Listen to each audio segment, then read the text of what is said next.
What's going on? Happy Tuesday, everybody. Let's get into week 8. We're going to give you the waiver wire ads at every single position. And, of course, spend a lot of time on Boston Scott and Kenneth Gainwell and that Eagles backfield going into this matchup against Detroit. We want you to hit the subscribe button and tell your friends. And we're getting started right now on Fantasy Football Today. Oh, what a juicy matchup for the Eagles running backs. The Detroit Lions, one of the very worst against fantasy running backs.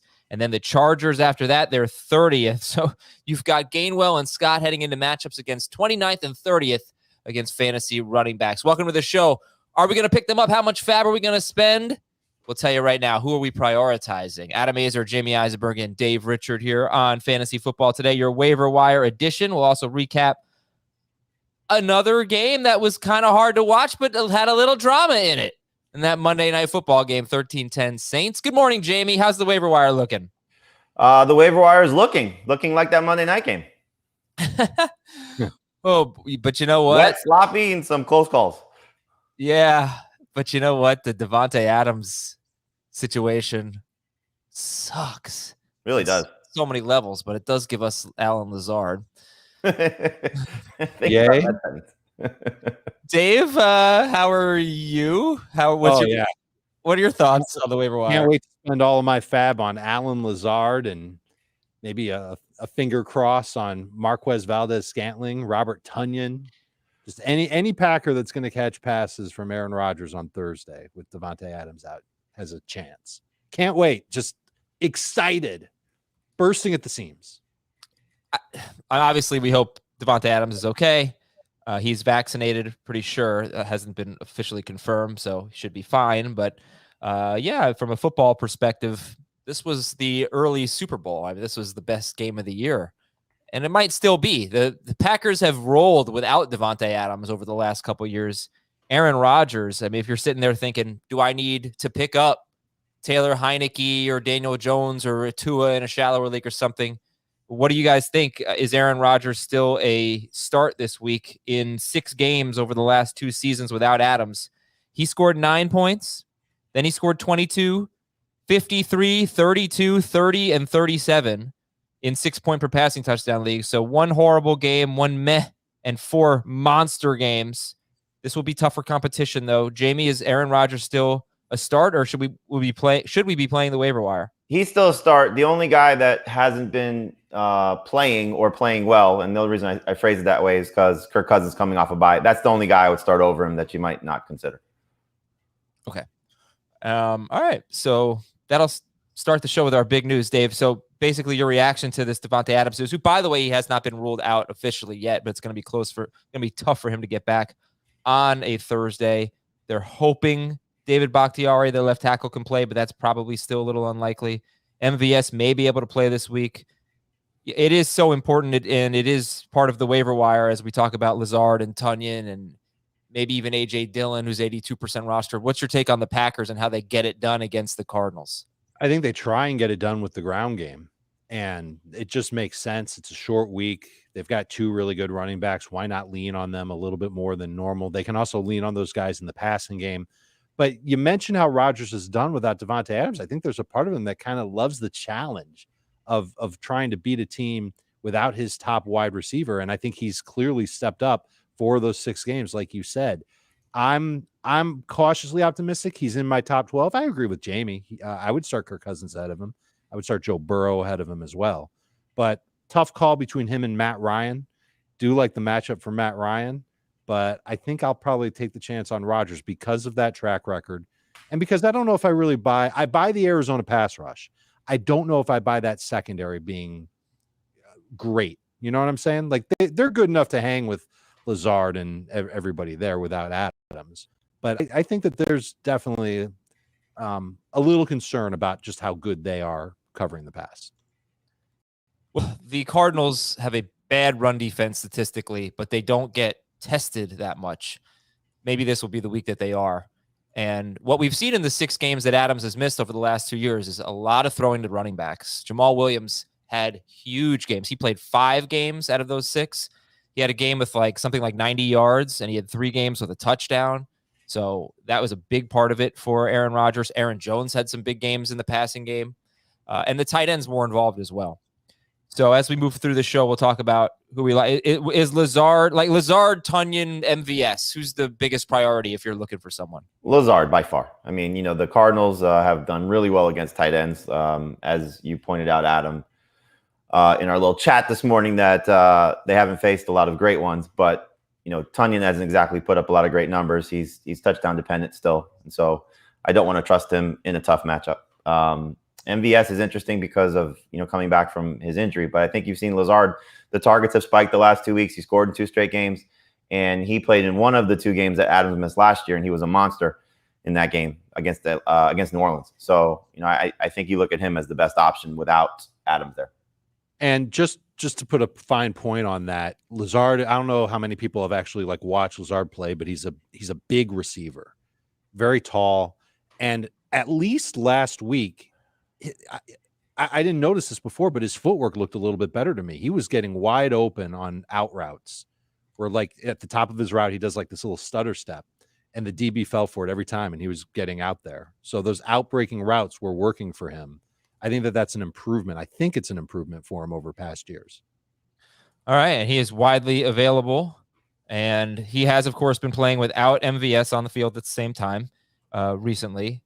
But yeah, we don't know if Marquez Valdez-Scantling is even going to come back for this game. All right, that's enough. And don't rule out Randall Cobb either in deeper leagues. I know he struggled, obviously, but he's going to get a bigger, share now. He should. Adams' average is 10.3 targets per game, so that's got to go somewhere. We have a Q&A live on YouTube tonight, Tuesday night at 8 p.m. Eastern, youtube.com/fantasyfootball today. We also have one Thursday at 2 p.m.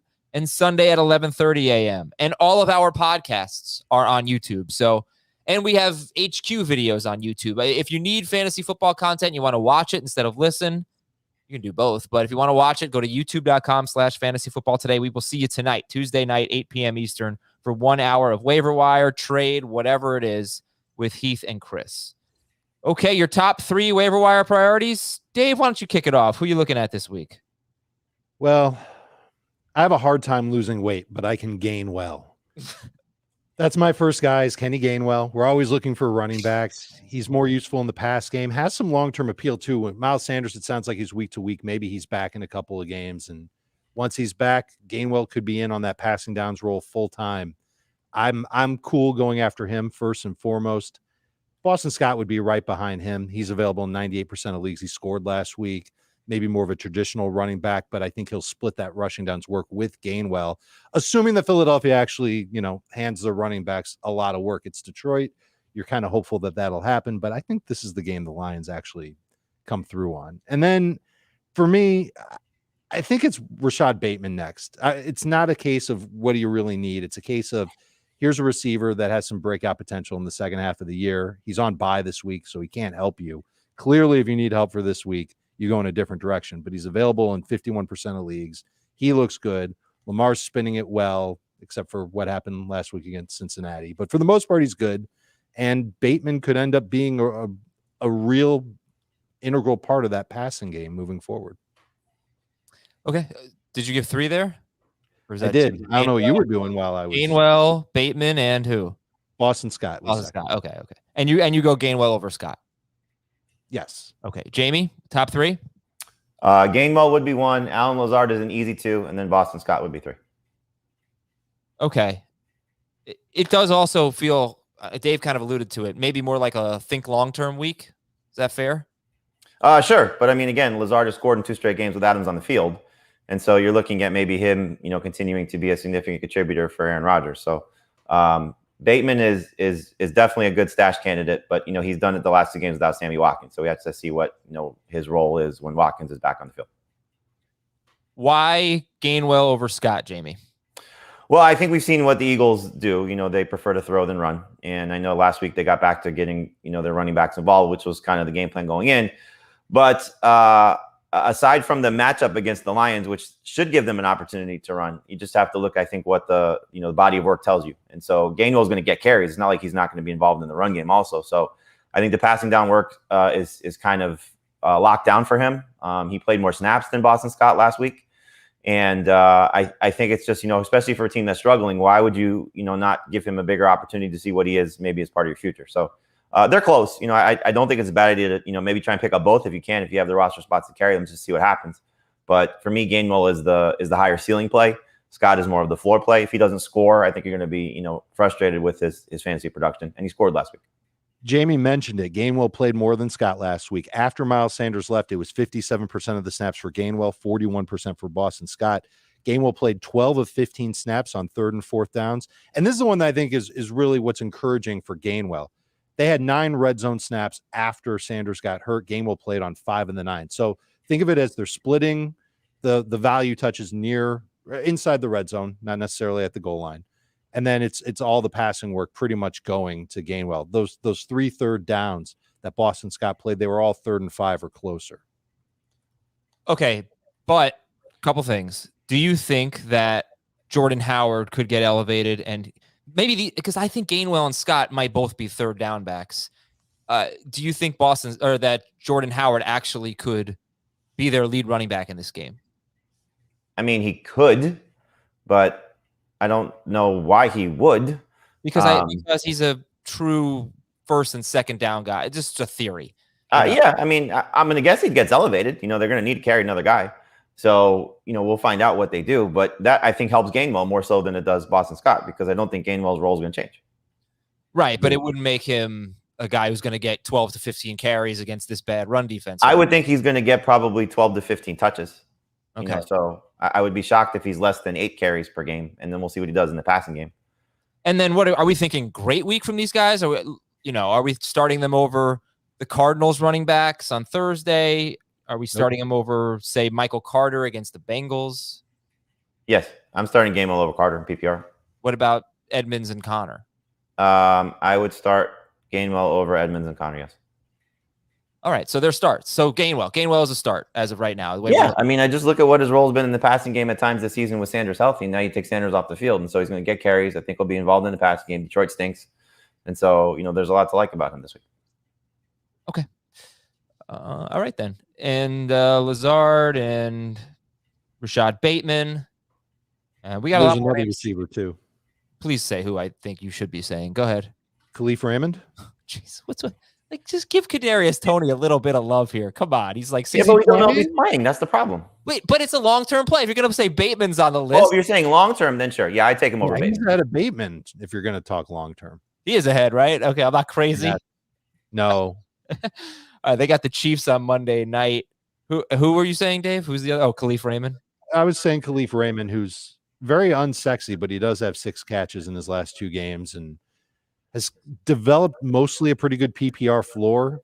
Small, fast receiver in Detroit who's getting a lot of work. Philadelphia's defense isn't easy to play against. I don't know if they try locking him down with Slay or at least shadowing him. They play a lot of zone coverage, but again, I think the Lions are going to be competitive in this game. It wouldn't surprise me if they won.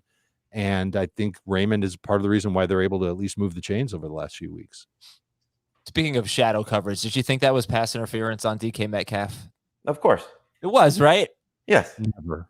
He should have had 1 catch for what, like 9 yards or something in that game? Nope. No, you were happy about that? A clear touchdown. No penalty whatsoever. He was really, I said last week, I think I said Sean McVay was like a meanie pants or something to Jared Goff. I think DK Metcalf was pretty mean to Marshawn Lattimore yesterday. Lattimore was pushing him around as well. It wasn't like it was one-sided. I feel like Metcalf kind of started it. Or Metcalf was brilliant. He would do it during the play and keep baiting Lattimore into penalties. He got a couple personal fouls called out, or at least 1. Who, Metcalf did? Yeah. I remember 2 on Lattimore. That's what I'm saying. He got What's that? Yes, 2. Lattimore did, yeah. Yes. Yeah. But Metcalf didn't get called for any. That's what I'm saying. He got 2 out of Lattimore by causing. Right, he drew him. Okay. How much fab are we spending on the Eagles guys?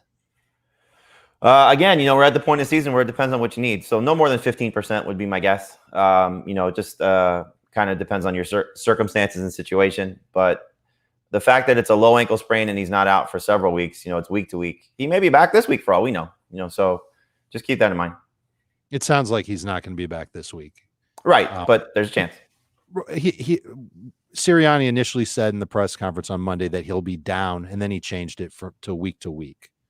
So it sounds like there's a really good chance he doesn't play this week against Detroit. Which, by the way, all this sucks for Miles Sanders, who just was looking good, playing efficiently, got off to a great start in week 7, then gets hurt. I think what's tough about it in terms of fab is Miles Sanders, for him to come back, he's been so banged up in his career so far. And then you've got these 3 matchups in a row that right now look amazing. And I feel confident that Detroit is going to be a great matchup. And I don't know about the Chargers. They've been horrible so far, but I think they're getting a little healthier now. But you got to think that's at least a good matchup. And then you got Denver, currently 13th against running backs, but we know they're falling apart. And they've been dreadful for 3 games in a row. So if this were a situation where you had a true handcuff that you knew was going to get a lot of work, you might spend 50% of your fab, But it's right. If there was one guy specifically, the fact that it's not clear. But let's give Detroit a little credit. They just did a good job on Darrell Henderson. They did. Yeah, he and the Ravens running backs are the only 2 that really didn't come through. Henderson dropped a touchdown pass, and it's not an easy play, but he did get targeted in the end zone. News and notes, Miles Sanders week to week, Zach Wilson. Josh Jacobs. Josh Jacobs right now, we're hoping it's decent chance. Everything sounds minor. They said chest contusion. Rich Bisaccia said NFL Network reported that he escaped a major injury. It was weird because it came on his touchdown that he got hurt. And so, hopefully he's fine. The fact that they have a week off, I think you're okay. But I'd still pick up Kenyon Drake if you have the ability to do so, just in case. And he's been playing him more lately since John Gruden's been let go. Zach Wilson out 2 to 4 weeks with a sprained PCL. Who's under center this week? Is it Mike White or is it Joe Flacco? Everything I've read suggests Joe Flacco. Mm-hmm. Okay. Which is bad for those Jets running backs. Yeah. Oh, man. I had a great stat on that. I have it. I'll get it. 3 to Michael Carter. Mike White threw 32 passes against the Patriots. 14 of them went to Carter and Ty Johnson.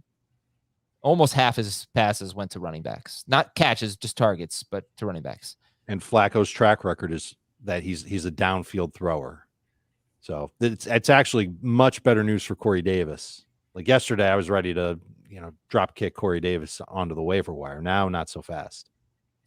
Okay, Dak Prescott has a calf injury. We don't know if he's going to play. They seem very optimistic, but right now I'm sure you guys are ranking him. Yeah. Yep. Okay. But I've got Dak in a ton of leagues. There's no way I'm dropping the guy I started in his place last week when he was on bye. Matt Ryan. Some leagues it was Ryan. Some leagues it was Tua. Oh, you're just saying because. One league it was Jacoby Brissett.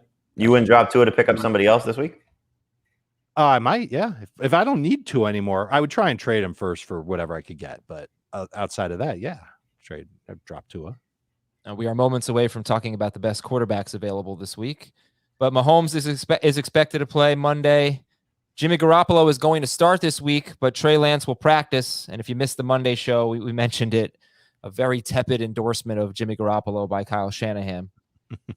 Tyrod Taylor is going to practice this week. Don't know if he'll play. He's 10% rostered. Was off to a good start. Has the Rams this week, though. Ryan Fitzpatrick. So this stinks. I was hoping Fitzpatrick would be back soon. He's going to have an MRI in 2 weeks, so he's out at least another 2 weeks. This is a pretty long-term injury for Fitzpatrick. You're hoping it for who? For McLaurin and for Fitzpatrick. I think he's... McLaurin's been bad? He's had 4 bad games and 3 great games. But I mean, the games where he struggled, the matchups were tough. Except for the Chiefs. But I think he could be more than just a matchups guy with Fitzpatrick. I don't know if Heineke's actually ruined McLaurin, though. I wouldn't say he's ruining him, but I think Fitzpatrick would be better. Maybe. I know you loved that connection going into the season, with Fitzpatrick's tendencies. DJ Chark is out for the season. And let's see, Baker Mayfield didn't practice yesterday. Nick Chubb did. Jack Conklin, their right tackle, did. Landry and Beckham have a shot to play this week against Pittsburgh. Detroit got a linebacker, Kenny Young from the Rams. Didn't give up much. No, Denver got a... That's what I meant. DEN is Denver, not DET. They're Denver got a linebacker. Yeah, they're so desperate for linebacker help, they're making trades now. Baltimore lost their starting right tackle with a high ankle sprain. That stinks.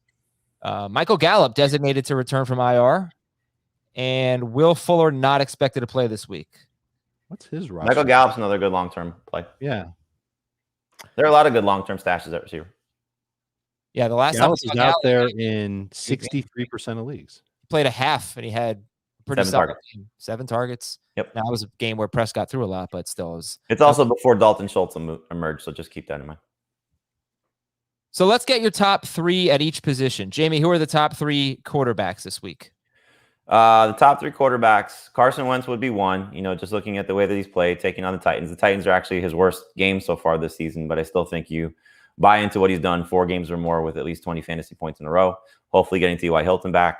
I put Daniel Jones second, just with the thought of chasing points. If he doesn't get intimidated by playing at Arrowhead, I think he'll be fine, especially if those guys come back.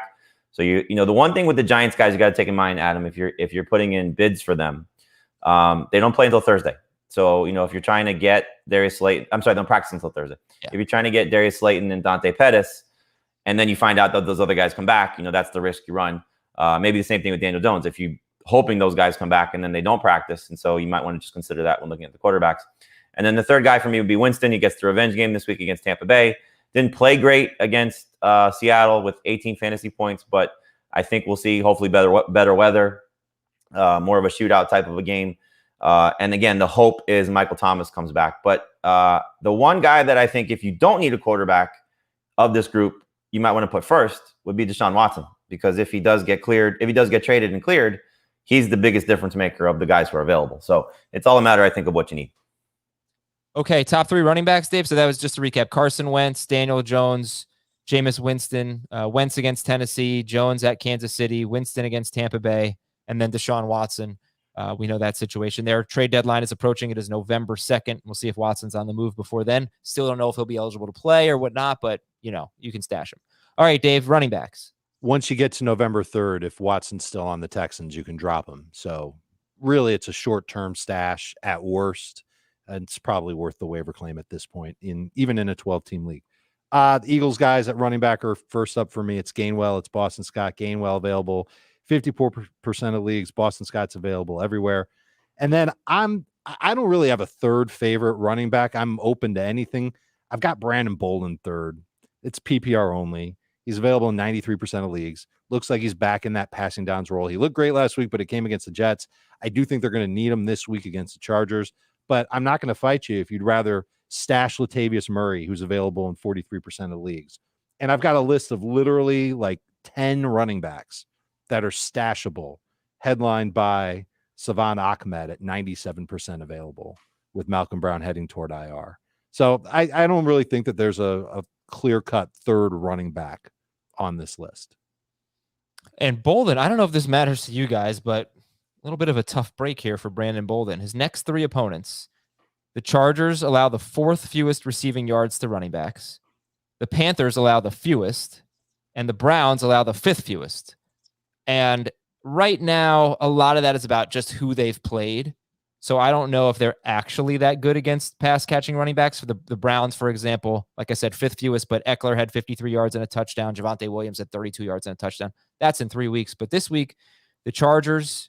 and then the Panthers, after that, they're both top 4 in receiving yards per game allowed to running backs. It reminds me a little bit of J.D. McKissick last year. He had this good stretch, and then he was facing 2 or 3 opponents in a row that were great against pass-catching running backs, and McKissick stunk. But I don't, I'm not sure we have enough data yet. But does that draw you off of Brandon Bolden, Jamie? No. I think, again, you're looking, long-term. And he's not somebody that I'm picking up to start right away. He's somebody I'm picking up that if I'm stuck, I plug him in as a flex or number 2 running back. Certainly better in PPR and in maybe deeper leagues if you're hoping for it. We don't know exactly what's going to happen moving forward because this was a great game for him. He took advantage of the Jets matchup. The Patriots were clearly piling on against the Jets, so he was involved late in the game still. But was this more of a message to Ramondre Stevenson, like, hey, we don't need you for this game against the Jets? You're being punished for some poor pass protection. Does he come back in that role next week, which is the role that he had in week 6, was basically as the pass catching guy, and they put Brandon Bolden more in special teams role. So I don't think it's a slam dunk, but based on what you've seen, 3 or 4 games without James White, he's been fairly successful in that role, at least for 2 of those games. Okay. And wide receiver. So I should have mentioned this earlier. Jerry Jeudy, just do a scan in all your leagues. He's 81% rostered, something like that. If Jerry Jeudy's available, get him. Okay. Yes. So, Jamie, top 3 wide receivers. I mean, the first one of those is Lazard because you can pick him up and plug him in as a starter this week. Certainly in 3 receiver leagues. So he would be my favorite one. Then after him, I'll go back to Cole Beasley. Now that Dawson Knox is out, maybe he gets an uptick in targets. We don't know how long Knox is going to be out, but Beasley 3 games this season, or 2 of his last 4 at least, with 20 or more PPR points. Scored his first touchdown his last game prior to the bye. So he would be second. And then third, if you need a receiver this week, I'll go Darius Slayton, just with the matchup against the Chiefs, with the target share that he had, 9 targets against the Panthers. If the other guys are still out, there's no guarantee they're going to return, he would be third. Now, if you're looking long-term, my favorite long-term receiver to stash would probably still be T.Y. Hilton. Coming back from injury, he's expected to play in week 8. Had a nice game in week 6 against the Texans. So if you're looking for just a long-term guy, I would put him. If you want to put Toney ahead of him, I'm fine with that, but I would put him second of the guys that are certainly under 50% rostered. Okay, yeah, and Hilton's more available than Toney. Dave, any names you wanted to add? So Jamie said Lazard, Cole Beasley, and Darius Slayton. I put Kalif Raymond in there. It's a 1-week fix. I think the Lions are on bye in week number 9. But against Philadelphia, a guy that's gotten at least 6 catches each of the last 2 games, lots of targets, and does have deep speed. He is the type of receiver that can have a catch and run, get you a huge amount of fantasy points on one play, or a deep ball on one play. I think he's worth taking a chance on this week. Let me talk a little bit more about Allen Lazard here, or let you guys talk a little bit more about Lazard. 7% rostered. Does it matter to you that Arizona, they've been pretty good? I mean, they're 20th against wide receivers, which doesn't look great. But they faced the Titans in week 1. Dave up on that one. I did what? Oh, I'm sorry. I didn't even notice. They faced the Titans in week 1. They faced the Vikings in week 2. They faced the Rams. So that's like really good competition. And none of those guys had even 70 yards. Jefferson, crazy, right. Thielen, Brown, I don't have to go through the list. Deebo Samuel had 58 yards on 9 targets. Brandon Cooks just had a terrible game, 5 catches for 21 yards. The guys who have done well have been like KJ Osborne, Van Jefferson, Donovan Peoples-Jones, Odell Beckham. So Lazard fits. I guess so, but not anymore. He's worse now. I don't know, but even though they are giving up some touchdowns to wide receivers, this defense, they're the fewest points allowed in the NFL, tied with the Bills. So how much do you factor in the matchup with Lazard? And I guess where do you have him ranked? I don't think it's a slam dunk that you're picking up Lazard as a must-start guy. But like I said, in a 3-receiver league, where you're trying to replace Davante Adams potentially, he has 11 targets in his last 2 games. He scored in each of the last 2 games. You're banking on Aaron Rodgers as much as you are Allen Lazard. And so, I think he's worth the chance of what, again, maybe not just what he is this week, but what he's becoming. And this was a guy that they had high hopes for over the last couple of seasons. So, it's not just going to be Davante Adams week in, week out putting up numbers. There's going to be a second guy at some point that has some consistent production. And right now, Lazard is in the midst of that. So I think long-term, there's some upside here, but short-term, he's a number 3 receiver. Okay. And then Dave, final question about wide receivers for now. Okay. Jamie talked about Darius Slayton being on his list. Now you've got Shepard, 73%. You've got Toney and Galladay about 60%. And I think we all agree that at some point this year, they were rostered in a lot more than that. Galladay was obviously like a 6th-round pick. He was drafted in every league. Right. So to see Kenny Galladay 60% rostered is interesting. But yeah, and you've got this game against the Chiefs where we think this could be good for them. So what do you do here? I mean, do you just take a shot on one of the better receivers that would definitely be ahead of Slayton if they were healthy, and then wait it out and see if Slayton's available later in the week, or do you avoid it, or what? Because there's so many moving parts here with the Giants. I think there's 2 categories that we have to put fantasy managers in for this. Number 1, it's the fantasy manager that doesn't need a wide receiver or a flex this week. There's no bye NATO, only 2 teams on bye. Most people should be able to come up with a full roster as is. Those people can easily gravitate toward Toney, Galladay, and stash those guys. That should be the priority. You can put Bateman on that list. Those would be the 3 that I would put on the list as far as stash-worthy wide receivers. Okay. But if you're a fantasy manager who does need a flex this week, you're your roadmap is one of two ways. You either buy into Allen Lazard, or you buy into Kalif Raymond, or you buy into Darius Slayton or Laviska Shenault, and you say, okay, I'm going after one of those guys. I know I can start them. I like them. They're going to be in my lineup. But you could also go the route of going after the stash guy first, of a Kadarius Toney or a Galladay or a Bateman. Bateman, not so much. Take that one back.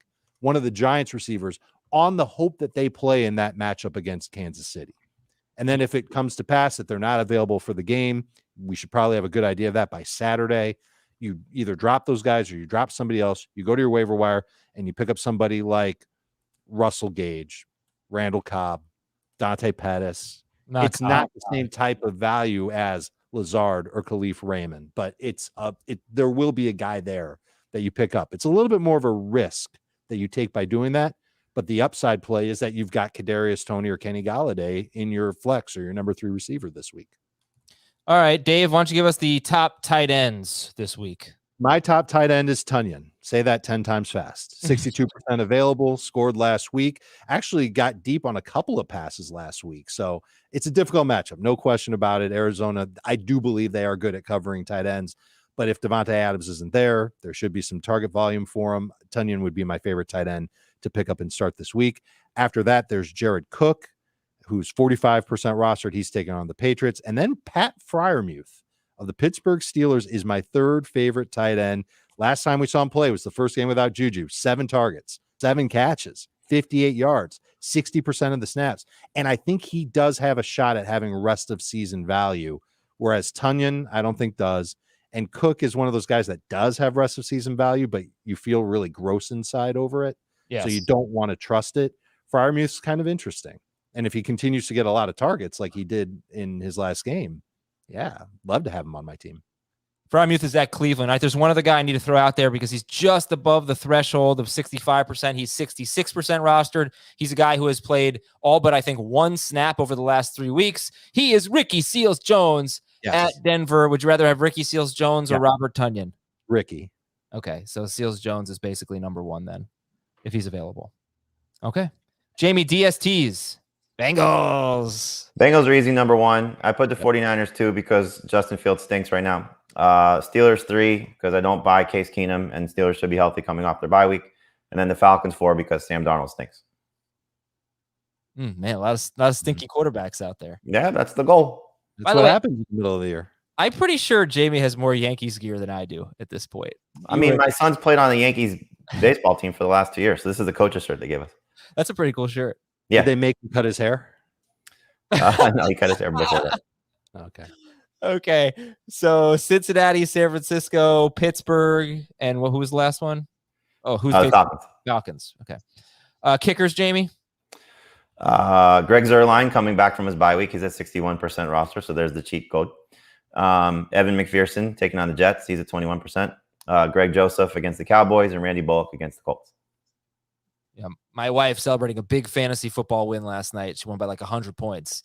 Wow, you cheated for her really well this time, huh? Yeah, was very excited to pick up Tyler Bass this morning. So, let me see. Let's see if Tyler Bass is like, I'm going to guess 93%. So she picked him up herself?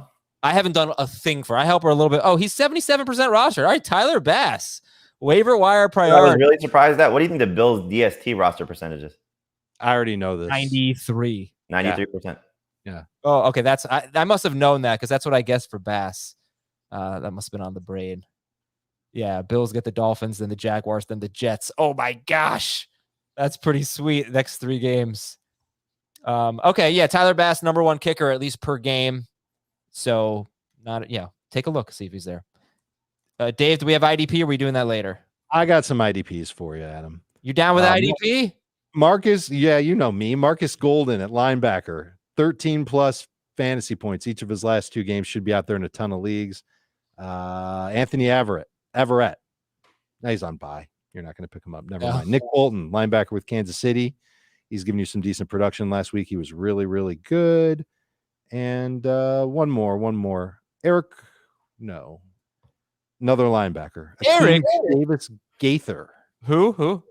Akeem Davis Gaither, Cincinnati, and he's got the Jets this week, so that should work out for him quite a bit. I want to see. It's not going to work this week because Darius Leonard. If you could pick up linebackers facing the Titans, since Derrick Henry, 28 carries a game probably in his last 5 or 6 games, because I was just looking at Bobby Wagner's game log, and he had something like 15 tackles against the Titans. So that could be why Bolton had 12 fantasy points last week. That's got to be it. He's still not bad otherwise. Yeah, he's 16 tackles against the Titans for Bobby Wagner. So yeah, I mean, we talk about matchups for everything else. How about linebackers against the Tennessee Titans? Just pile up those tackles. You can see if Bobby. Oh, how does he pronounce his last name now? Okereke? I know you're talking about, but I don't know. Yeah, not Darius Leonard, the linebacker for the Colts, who's not Darius Leonard. Okay, so let's talk about last night's game. 13-10. And you did have Andrews Pete for the Saints. They finally got healthy on their line. They got Armstead and McCoy back, and then Andrews Pete left, their starting left guard, with an injury, a shoulder injury in the first half. Any major takeaways, Jamie, from this game? 13-10 New Orleans. The backfield for Seattle, the offense for Seattle is a mess with Geno Smith. And DK Metcalf was lucky that he did not get penalized for the touchdown, because otherwise it would have been a miserable night for him. I was glad that the prop I had on Tyler Lockett hit, because I had under 3.5 catches at plus 110. So that was good to see that with 2 catches. He's been miserable for 2 games with Geno Smith. We'll see how he does against Jacksonville. We'll see how Metcalf does against Jacksonville. I would not be surprised if we find out that Seattle brings in a quarterback, maybe Cam Newton, because it's bad right now. And then the run game's a mess too. You bring Rashad Penny back in the mix. Now Collins had a rough night also. So are they going to give Penny more work moving forward? That's something you got to keep an eye on for Alex Collins. He did lead them in carries with 16, but still it's just bad across the board for Seattle right now. And then for New Orleans, I mean, look, it's Alvin Kamara or nothing. Hopefully Michael Thomas returns. Traquan Smith was clearly not on the same page with Jameis Winston. My gosh. But there's reason for optimism there if you're looking at somebody in deeper league, because he'll get some opportunities. And if Thomas is activated this week, you're dropping Marcus Callaway. It's a shame, because Callaway, finally they've thrown the ball a little bit the last 2 weeks. 30 pass attempts 2 weeks ago, or before the bye, and 35 last night. And Callaway has 15 targets in those 2 games, but he hasn't really, other than a Hail Mary catch, he hasn't really come through. He scored twice against Washington, so give him credit for the second touchdown. Yeah, I guess I meant in terms of yards. Yep. But at least he's getting targets that we thought he would get if they had a normal offense for their first 4 games. And he had, I don't know the length of the reception, but he had a long catch called back from holding. Yeah. And then you got Collins is 78% rostered.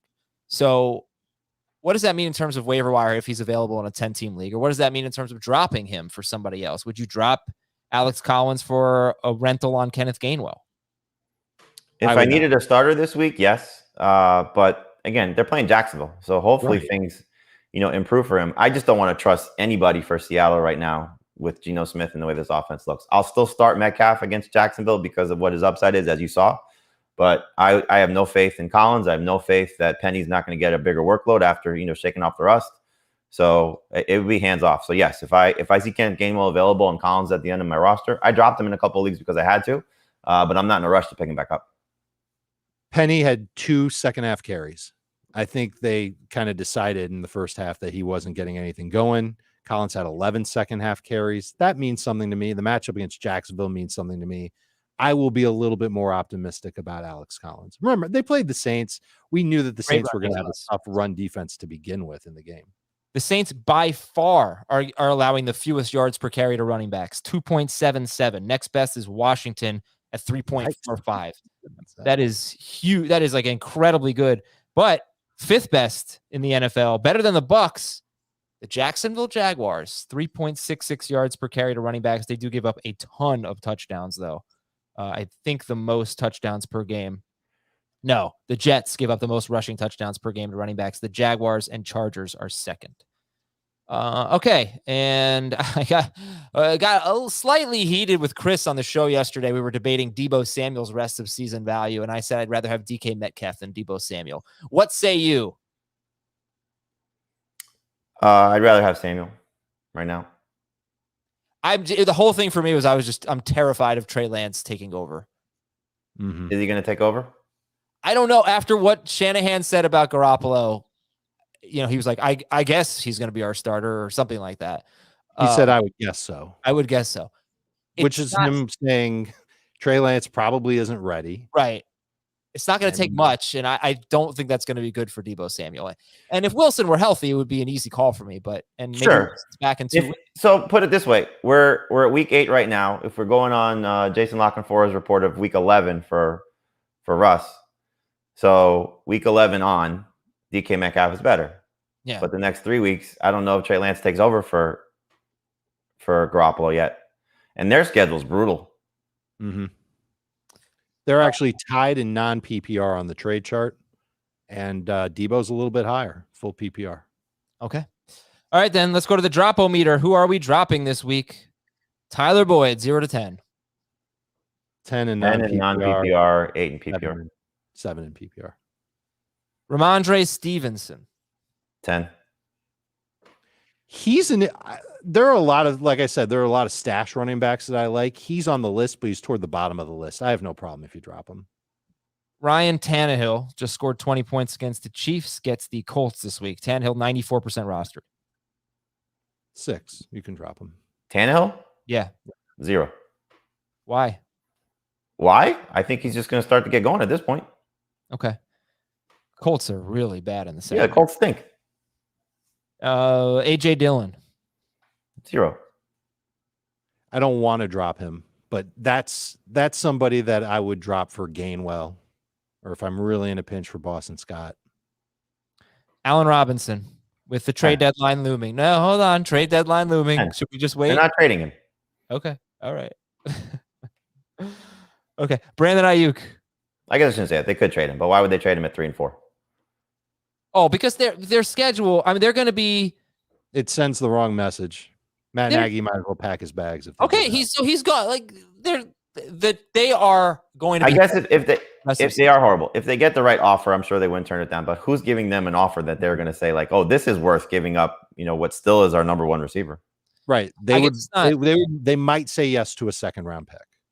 No one's not really right for Fields if you trade Robinson, but exactly. They are 3 and 4. Yes, but I said this like 2 weeks ago. They had such a gauntlet coming up. I'm not sure. We know they're going to stink, but Pace and Nagy can't view it that way.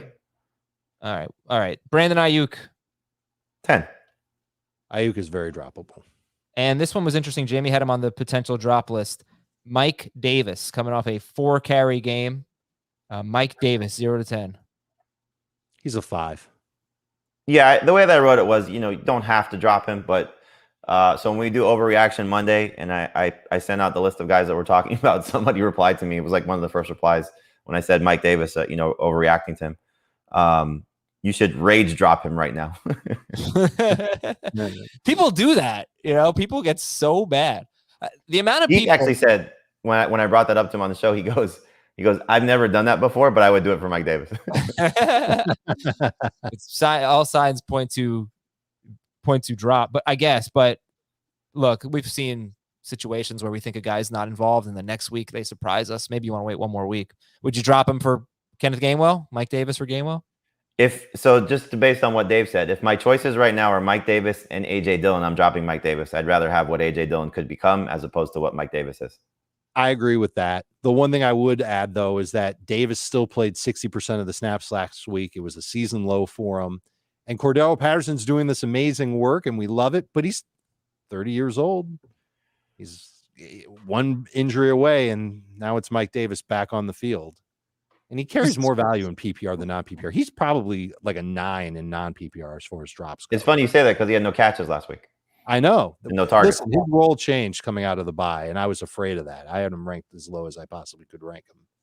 But Patterson only had all it takes is Patterson to screw up, Patterson to, get hurt, and Mike Davis is back in there. Yes. I think, unless Wayne Gallman gets Gallman. Yeah. All right. That's Gallman could get in there. It's possible.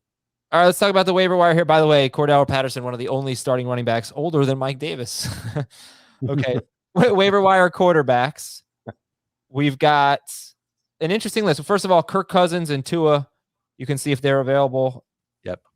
Do you hold on to Tua? He's got Buffalo this week, then Houston, then Baltimore, then the Jets. So like up and down schedule. Do you hold on to Tua?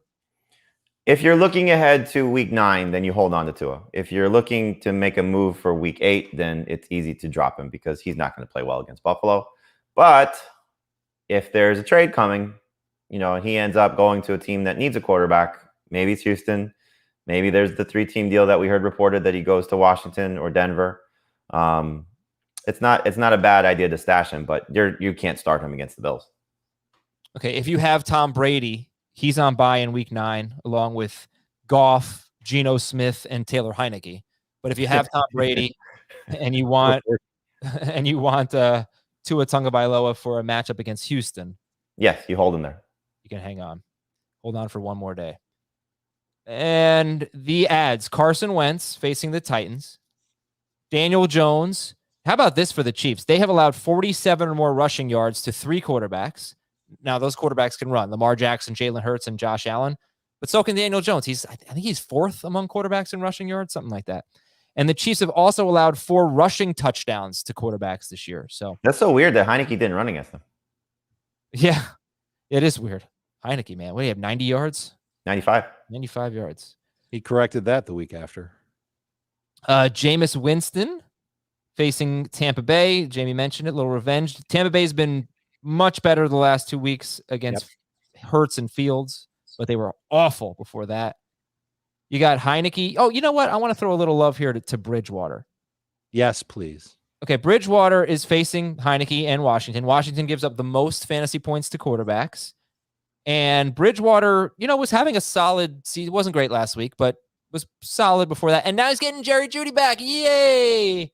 So is there actually kind of a long-term play here? Because it's Washington and then it's at Dallas the next week. What do you guys think about Bridgewater? I don't know if it's a long-term play because there's always the chance that he could get benched for Drew Lock. In fact, do we know for sure that he's starting this week? Right. Against Washington. I'm not sure if that's been made clear. I would hope that that's the case, but we'll see. But assuming that he's the starter and assuming that Jerry Jeudy's back, he's my second favorite quarterback on this list. That matchup is good. He kept the streak intact too, by the way. Every game, 34 or more pass attempts. He's been 22 or more fantasy points. He was at 33 attempts last week. Yeah. He's would love that. Well, he did have a bit. Wait, no. Say that again. Every game this season where he's been 34 or more pass attempts, he scored at least 22 fantasy points. Oh, and he only had 33 last week? And he had 33 last week. And 17 fantasy points. All right, so would you guys rather start Heineke or Bridgewater this week? Bridgewater, assuming he's starting and assuming that Jeudy is there. Yeah, I agree with that. If Bridgewater is not starting, would you rather start? And I do not want to start him. Okay, then good idea. Yeah. Tyrod Taylor, Trevor Lawrence. How about this? Who's a quarterback? Maybe it's one of the rookies, right? Maybe it's Lawrence or Fields or Lance that you think. Not Fields or Lance, whatever the question is, unless it's dropping him. Well, Lance is rushing for 80 yards a game because he had like 40 yards and a half, and then he had 80 yards in the next game. So the question is there a quarterback out there that you think has mega second half potential that's worth stashing? I mean, the schedule for San Francisco is just so brutal. I think they're clinging to hope that they're still going to be in playoff contention. So I don't see it for Lance anytime soon. Okay. I think he goes, if Garoppolo doesn't turn it around against Chicago, they'll find a way to get Trey Lance on the field and try and get him going. And if he's playing, you love those rushing yards. If you're in 2 QB leagues, you can look at Case Keenum, you can look at Joe Flacco or Mike White. Ben Roethlisberger, guys. No love for Big Ben against Cleveland. They gave up 33 fantasy points 2 of the last 3 games. They were against better quarterbacks than Roethlisberger. But I bet Roethlisberger can find 20 fantasy points. If he looks in his past, sure. Yeah, he could. I'm not calling for 30, just 20. 2 QB leagues, if you want to pick up maybe PJ Walker, it's not going to take much for Dynamite. Running backs, what a week. Well, Michael Carter, 78% rostered, and Alex Collins is 78% rostered. Who's better? Who would you rather have, Carter or Collins? Carter. I'm assuming you're not too excited about Carter this week against the Bengals. No, he's a flex. Okay. So the next 3 matchups for Carter are against top 10 defenses against running backs. It's Cincinnati, Indianapolis. They're not really that great. And Buffalo. After that, though, 5 of his next 6 games. So this is second half, maybe kind of matchups thing. 5 of the 6 games starting 4 weeks from now are against teams that currently rank 25th or worse against running backs. Carter will get the Dolphins, the Texans, Eagles, Saints, Dolphins, Jaguars in a 6-week stretch. Could be really good for him. Take a look, see if Alexander Madison's available, Kenyon Drake, and then you got Gainwell and Boston. I don't know how much more we need to get into this. Gainwell, Boston Scott, Brandon Bolden. Just rewind to what we said the top priorities at each position, I don't know, about a half hour ago. And J.J. Taylor. It's Taylor and P. Ryan. They had big games last week. It was garbage time for them. Dave, you want to talk about the running backs that you want to stash? Sure. And P. Ryan's on that list. And this is more about a combination of running backs who might eventually be something and running backs who will only be something if the guy in front of them gets hurt. And you'll probably be able to figure out which is which on the list. But Savon Ahmed, 97% available. Malcolm Brown's out. Myles Gaskin looked good last week, but I don't think he's pieced together 2 good games in a row yet this year. So we'll see what happens this week. Drake is on the list. Sony Michel is on the list. We've talked a lot about Sony Michel and what his upside is if Darrell Henderson gets hurt. Adam, you've talked about how Henderson gets hurt all the time. Michel is a great stash. P. Ryan. If I've got Joe Mixon, I want Samaje P. Ryan on my bench. We're at the midpoint of the fantasy season. Now's the best time to just do it.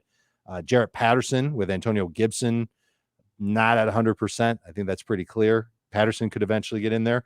If Fournette is your guy and you're leaning on Fournette all the time, Ronald Jones, assuming he's not traded, would be somebody who I would want to have on the bench just in case of an emergency. I think eventually Tyson Williams will have a chance to play. Maybe there's something there with Rashad Penny.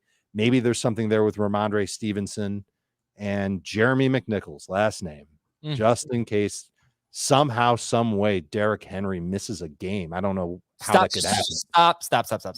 Yeah, I'd go Darrington Evans. He came back last week and he took over the second role. Okay. Yeah. It'll be a split it'll be a split. I think McNichols is the heavy guy who would work at the goal line. Yeah, he was more their passing downs guy. So I would think they go back to Evans, who I think they were counting on to be their number 2 guy. But we'll see. Hopefully it never, ever comes to that. Yes, right. By the way, I think worth noting, said it on yesterday's show, but worth noting again, Myles Gaskin with Malcolm Brown on IR. Gaskin was in goal-to-go situations yesterday or Sunday. So it's actually, I think, a pretty big deal for him. Yep. I just wish he wasn't playing Buffalo this week. Yeah. Okay. And what'd you say? You can pick up some catches against Buffalo. Probably. Wide receivers. The 3 that are in the check to see if available list are Jerry Jeudy, Sterling Shepard, and Hunter Renfrow. Renfrow on a bye. Shepard's still injured, but he gets Kansas City. And I guess since we've spent enough time talking about this Kansas City matchup, it's worth noting that in their last 3 games, they held Stephon Diggs to 2 catches for 69 yards, Terry McLaurin to 4 catches for 28 yards, and Julio Jones to 2 catches for 38 yards, while A.J. Brown had a massive game. But I don't know if that matters to you. Keenan Allen also had 50 yards against them. He did have a touchdown, but maybe they're getting a little better against wide receivers. I don't know. Just thought it was worth mentioning. You got Lazard. Jamie likes Cole Beasley this week without Dawson Knox, and Dolphins have been struggling against slot receivers lately, like Jamal Agnew and Russell Gage. Slayton, pending that situation. Dante Pettis, same thing. Laviska Shenault, let's talk about him. Facing the Seahawks this week. He did have 10 targets last week. The week before that, he had 99 yards. Do I have that right? No, it was so 2 of 3 games without DJ Chark. It was the game he got hurt was against Cincinnati, which was 3 games ago for them. And he had 99 yards in that game. Then he had the disappointing game the next week, which was the game we were all hoping that he would step up. And then against Miami, he had the 10 targets. So 2 games without DJ Chark on the field, he's been good. So we'll see what happens in this matchup against Seattle. Okay. Yeah, sorry about that. I got out of order there. So Shenault's 56% rostered. So is he more of a long-term stash or someone you want to start this week? Both. Okay. And then would you rather pick up Gallup or Shenault? Shenault, because I can use him right now. Fair. Bateman to stash. Russell Gage or Kalif Raymond? Who would you guys pick up? Raymond. Raymond. And Raymond's not just the last 2 weeks. He had 2 games earlier in the season where he was doing well, and then it was the 2 games from Amon-Ra St. Brown. So he's been, a part of this offense for the majority of the season. It's just the last game we saw his numbers spike. So, hopefully he continues to be involved. But I think it's 15 targets the last 2 weeks, had the 100-yard game, two 6-game catches in a row, 2 games with 6 catches in a row. And, he's becoming, a significant piece of this offense. So they need help. They definitely need help. You could also look at T.Y. Hilton. Jamie's got Van Jefferson at the bottom of the list. I wonder if he's, somebody you put in the handcuff category, because what happens if something goes wrong with Cooper Kupp or Robert Woods?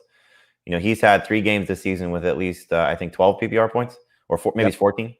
So he'll have some of these moments every now and then. But, God forbid we lose one of the top 2 Rams guys, then he can be really, really big player.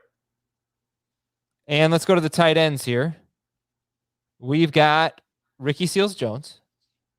Does it matter to you that the Broncos are 6th best against tight ends and have not allowed a touchdown to a tight end yet?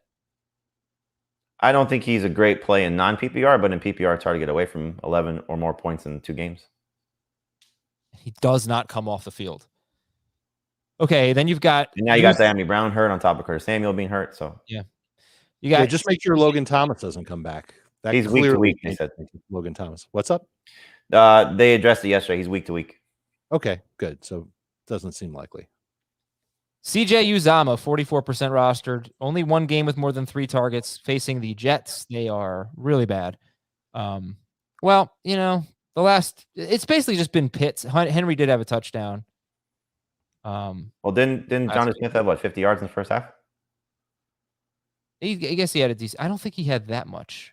40 yards, maybe 42 yards. Because I think Kyle Pitts is the only. I have it as Kyle Pitts is the only tight end with more than 42 yards. Am I wrong on that? Maybe I'll check right now. Maybe. John got 52. 2 catches for 52 yards. 52. Sorry. Okay. Yeah.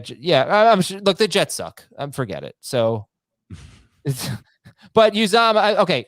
This tight end list is why people hate tight ends, because you are asking people to add CJ Uzomah, Pat Freiermuth, Jared Cook, Dan Arnold, Mo Alley Cox, Tyler Conklin, Cole Kmet, and Tonyan. And Robert Tonyan. Right. Robert Tonyan. So, okay. So Seals-Jones 1, Tonyan 2, or who's 2? That's what Dave said earlier. Who's 2 for you, Jamie, behind Ricky Seals-Jones? So in PPR, Freiermuth would be 1. Or Seals-Jones would be 1. Freiermuth would be 2. In non-PPR, Uzomah would be 1. Tonyan would be 2. Okay. Anything else to say? How about Dan Arnold? Nope. Arnold's interesting because Seattle stinks against tight ends. They do, yeah. If Jameis, as if you watch the Manning cast, as they clearly pointed out at the end of the game, if Jameis steps back as opposed to stepping forward on their last drive, he has Juwan Johnson for a walk-in touchdown. They had a tight end screen set up to the left. I thought Peyton Manning was going to throw something at the TV. He was so mad. And then Drew Brees was like, you just got to negotiate the pocket a little bit differently. He walked right into a sack. Mm-hmm. Ugh, Jameis. What do you think about Mo Alley Cox on a little bit of a roll here?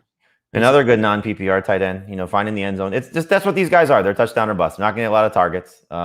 Tennessee, given credit, they did a good job against Travis Kelce last week, but I don't buy this defense. So I think Alley Cox has a chance to score again. The problem with Cox is that he's not a full-time player. He's run 20 or fewer pass routes every game this year. So all this great stuff he's doing for Indianapolis, and the Colts aren't changing his role that much. His last name is Alley Cox, okay? Like, say the man's name, Dave. And Tyler Conklin, again, a great matchup against Dallas. And Cole Kmet also on this list. So, okay, I think we've pretty much set it up for you. Go ahead, have fun with tight ends. Evan, any interest in Evan Ingram? 10 PPR points last week. You love still holding on to that rope. No, I am the lowest on Ingram, but the Chiefs, dude, what did I say? I said, Anthony Ferkser, right? I was joking around on Friday, and it ended up being Pruitt with the touchdown. A tight end has 57 yards or a touchdown in 6 of 7 games against the Chiefs. They might be the worst against tight ends. That they are that bad. Maybe. Let's see who's in for the Giants. Maybe Ingram. Right. That's what matters. If it's still no Galladay and no Toney, I would look at Ingram as a low floor PPR tight end. Didn't Kyle Rudolph almost score? All right, high 4 Yes, he PPR did. tight end. Kyle Rudolph had a touchdown called back. He stepped out. He stepped out. He had it over. Yeah, it was called a touchdown, and then he stepped out of bounds at the 1. But that wasn't against the Chiefs. That was last week against That was last week. Carolina. Yep. Robert Tonyan. We like OJ Howard. That's the guy I was going to bring up. OJ Howard.